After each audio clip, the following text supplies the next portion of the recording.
Claudia Schiffer's blazing blue eyes and luscious lips have decorated the covers of hundreds of magazines the world over. Her flirtatious gaze made her the figurehead for such coveted campaigns as Guess Jeans, Victoria's Secret, and Revlon Cosmetics. Illusionist David Copperfield has proclaimed his love for her, as have a parade of magazine editors and top photographers.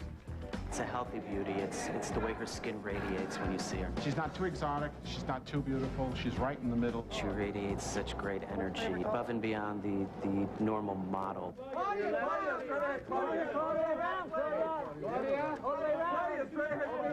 Although she always seems serene and self-assured, Claudia's climb has been a struggle. It wasn't as easy as many people maybe think or may seem, because it went fairly quickly, it's true. But, you know, in the beginning I also had to meet a lot of people, and, you know, I was rejected many, many times.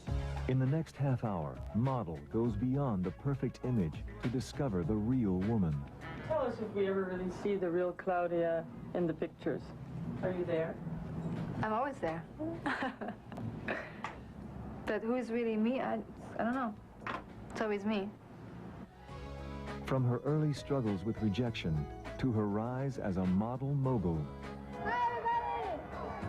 From her affair with a magic man to her quest to stay ahead of a new generation of glamour girls.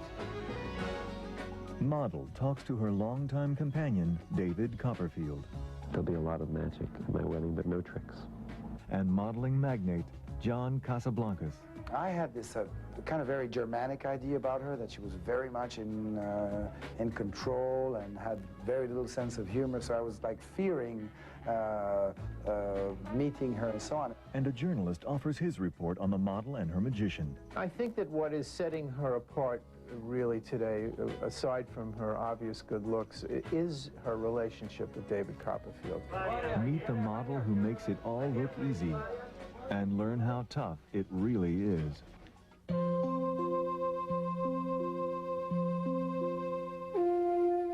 Claudia Schiffer's story begins in Rheinberg, a small town near Dusseldorf, Germany, where she grew up. I didn't grow up dreaming to become a model, because that's not something I didn't know anything about, you know, being a model, or even that this was a real profession. And I spent my afternoons with my friends, my girlfriends, you know, we played tennis, and I had lots of other hobbies, but it never was part of our dreams. Her father, a prominent attorney, and her mother, a homemaker, groomed their eldest daughter to become a lawyer. But Claudia's life changed forever at age 17, when visiting model scout Michel Leviton discovered her in a Dusseldorf disco. Her parents at first rejected the idea of their daughter becoming a model. Claudia's career was nearly over before it started. But after some persuading and several meetings with agents, her parents decided to take a risk and let Claudia go to Paris. They were very supportive and said basically, you know, you decide. If you want to do it, we're totally behind you. Even my mother came with me in the beginning and helped me out, you know, going around Paris, because I came from a small town. I didn't know how the subway station worked. I didn't know how to go around Paris, how to do all of these things. But even with the support of her parents, Claudia struggled. I was rejected many, many times, and, you know, it's something you have to cope with, you deal with. And, you know, I mean, I am a sensitive person, but luckily I have a, you know, I'm not sensitive to the point where it would, like, destroy me or devastate me. I basically felt like, you know, if I was rejected, okay, fine, you're rejecting me, okay, I'll continue. Her dogged determination paid off when French Elle took a gamble on the newcomer. She had this kind of Brigitte Bardot look, was the first thing. And she was blonde, long hair, nice smile. Claudia chalked up her first cover, but back in her hometown, many believed she was on the wrong track. Some people were very jealous. Some people said, you know, oh, what is this? You know, she's going to be a model, and, you know, what is, because nobody really knew what it was really. You know, they didn't know it was a real serious profession where you can make a lot of money and travel and work with the most talented people in this profession. And some people I criticized and said, you know, what is she doing? She should have, you know, she should have much rather gone to university, and she should have stayed home. She shouldn't be alone in a big city like Paris. But once Elle got on board, there was no stopping the Claudia phenomenon. In the fashion world, you know, there's like their politics. You know, fashion editors decide if you're the right look, let's say, for a certain magazine. And in Elle magazine, I was very lucky. They liked me very much, so they started working with me at my first cover with them, and that, you know, gave me a chance to be seen, you know, by other fashion editors or designers or photographers, and slowly from there, I started to be working with everybody else. 4 more European magazine covers followed, but this amazing streak was just a hint of things to come. Coming up on Model, the Claudia craze comes to America. Guess how? It wasn't something that I knew would happen. It wasn't something that I waited to happen. It wasn't something that I wanted to happen. Claudia Schiffer's fabulous figure and mesmerizing gaze have earned her the title the Brigitte Bardot of the 90s. But her rise wasn't easy. Her parents only reluctantly allowed her to leave her hometown in Germany and move to Paris. There she overcame loneliness and rejection and finally landed on the cover of French Elle. But nothing prepared her for the unprecedented success that followed. Claudia Schiffer! In 1989, Guess Jeans president Paul Marciano discovered the beauty that was already a European sensation. From the first Polaroid we had on that day, we knew that we find a major star. She was everything I wanted. I mean, I wanted somebody absolutely sensual, tall, confident, healthy. Everything I wanted for Guess was exactly that. But she had a phenomenal, from that picture, phenomenal similarity with the peak of the pictures of Brigitte Bardot. Brigitte Bardot was helping a lot because she was more Bardot than Bardot was. Claudia's high-profile campaign as the Guess girl made her an instant celebrity. I don't think it hit her yet until she started to see the pictures in all the magazines in Europe, in America, and then people started to recognize her and see her. I remember I was in New York, and it was on the weekend, and I didn't have any makeup on whatsoever. I was just wearing a pair of jeans, like nothing special, and I was going in the elevator into a building to see a friend, and somebody said to me, aren't you Claudia Schiffer, the Guess Jeans girl? And I thought I was going to die. Guess name became really much more known around the world because Claudia. After the success of Guess, Claudia's face was everywhere. She did 500 magazine covers in 4 years. But she was more than just a cover girl. Famed Chanel designer Karl Lagerfeld was so smitten with Claudia, he took a chance and asked her to be in one of his shows, even though she'd never before walked the runway. I never wanted to do fashion shows, and it's Karl Lagerfeld who said, you really should, and come on, let's do it, and convinced me, and I was very nervous before. I had no idea, because there were all these incredible fashion models that knew how to walk so perfectly, and I had no idea how to do that, and I still don't know how to do that, really. Claudia had a bumpy start on the high fashion circuit, but her charm, elegance, and fearlessness eventually conquered the runway and won the hearts of top designers like Versace, Valentino, and Yves Saint Laurent. Then, in 1992, she signed the cosmetics contract of the century as the face of Revlon. Try living with outrageously beautiful hair every day of your life. You'll get used to it. The 3-year, $10 million campaign reportedly paid more than any other in history. Despite her wild success, Claudia realized her days of record-breaking contracts were numbered. So she began expanding the Claudia empire to include a calendar and a series of exercise videos called Perfectly Fit. This is a great opener for the upper shoulders and upper neck. 4, 5, 6, 7. Then reaching, first to one side, 2, and then to the other. You don't have to do everything, all the 4 tapes, you know, every day. Let's say you choose 1 or 2, so you have at least 1 for upper body, 1 for lower body, and you do it maybe 4 times a week, you'll see a lot of, a big difference. With one business venture successfully launched, Claudia took a big chance. In 1995, she teamed with Naomi Campbell and Elle Macpherson to cook up the Fashion Cafe. Though the restaurant business is treacherous, the combination of star power and a healthy menu made their New York City cafe a hit. Soon, Christy Turlington followed Claudia's lead and signed on as a partner. By now, the glamorous team had taken on London and Barcelona. Their success added to Claudia's already overflowing coffers. In 1995, Forbes magazine estimated her annual income to be more than $5 million. I'd love to continue doing, again, projects where I can be part of the idea and part of giving my creative input and just like Fashion Cafe. I mean, Fashion Cafe is something I will continue definitely for a long time because I'm a co-owner of the restaurant, and we're opening every couple of months a new restaurant, and it's to cover the whole planet, it's going to take a while. But while all was well in business, the new mogul found herself scrambling to keep her personal life private. Coming up on Model, Queen Claudia takes on the tabloids. The whole confrontation with the press, I still haven't gotten used to it. I don't think it's something you can ever get used to. And hear from the man who's brought magic into her life. I brought her up on stage in my show, and we kind of hit it off. But is it love or an illusion?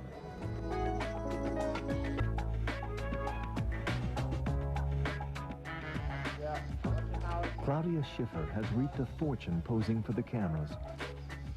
From Guess jeans to magazine covers, she gained worldwide notoriety and enticed a magic man to her side. But in the process, she lost something precious, her privacy. Claudia, would you look up on the same grade? Claudia! Watch your eyes! Claudia, straight ahead, Claudia! Since the Guess campaign catapulted her to stardom in 1989, the cameras haven't left Claudia Schiffer alone. I don't mind it when I'm working, and because it's really part of what I do. What does bother me is that on vacation, I'm the one that's being chased, but still, my sister and my mother don't want to go outside in a bathing suit anymore because they're on vacation. They're not in public eye. They're not used to having 20 photographers, being on the wall around a swimming pool and they're just like, waiting for the shot. Mitchell Fink is an insider columnist with People magazine. When you're a public figure, you give up a certain amount of what you call, your life, for the good of the career.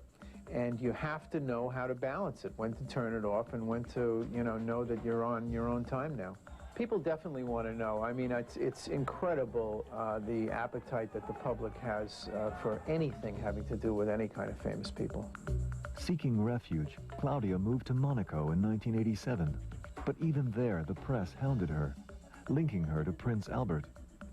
People always want to put a lot of things into it when you have two well-known people because they make up their own stories in their own mind. Claudia soon learned how the tabloids operate. Very difficult because you open up your heart and you think, oh, they'll know what to write, what they can write, and what they can't write, and you just open your heart to everything and you're being very open, and you realize afterwards, oh my God, maybe I shouldn't have said that, or maybe I should have kept that more private. Keeping her private life private became even more of a priority, especially when she began dating illusionist David Copperfield in 1993. The illusionist is known the world over for his limitless magic shows. He defies death. He can fly. And in 1983, he made the Statue of Liberty disappear. Forbes estimates Copperfield's yearly income at more than $100 million. I think the fact that she happens to be with David Copperfield makes it very, very interesting from the media's point of view, because the media has always questioned the sincerity of that relationship. So I think that takes it a notch above just being a supermodel. 14 years her senior, Copperfield began dating Claudia after they met during one of his shows in Germany. I brought her up on stage in my show, and we kind of hit it off. After the show we talked for a long time, and we haven't stopped talking yet. When their talk turned to marriage, Copperfield made a spectacle of his proposal. In 1994, he spent $21,000 to rent a tiny Caribbean island for 4 days, and there he asked Claudia to marry him. But they didn't seem to be in any hurry to tie the knot. We're enjoying our engagement right now. Despite such pronouncements, the rumor mill continued. Finally, the tabloids asked the couple if they trumped up the engagement for publicity. I don't think it's a publicity ploy. I think that that they are a real couple. I've seen them together on several occasions, and their body language to me certainly suggested that they're a real couple. How do you keep the magic in your relationship with her? Probably the same way. You have to keep reinventing yourself. You know, I wear a mustache one day, you know, all kinds of stuff. Wigs, you know, all kinds. No, I don't know. You have to just pay attention, listen a lot. There are two sides to being together with somebody that also is also well known. One side is that the other person really understands well what's going on in your life. But on the other hand, both understand, you know, what it means, you know, what privacy really means to you and how you can protect it and how you can keep it for yourself. Well, I'll tell you something that you probably don't know, and that is that Claudia Schiffer and David Copperfield spent a week together just like 2 weeks ago in the Caribbean. So they were on vacation together, and I don't think they were hounded at all. I don't think they're too affected by it. Again, I've seen them in private moments, and, you know, they just look like a happy couple to me. While Claudia continues to ardently guard her privacy, Elite Model Management's John Casablancas says she could do better by being less private. The interesting thing will be to maybe put the guard down a little bit and let the people discover who she is, because I think she's really a very interesting person to know better. You know, I tell myself all the time, what is really true is the more you're well known, the more you're being criticized. I mean, you can be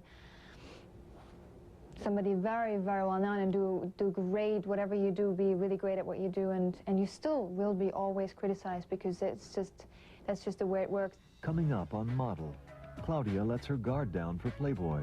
And will newcomers take over the runway she once ruled?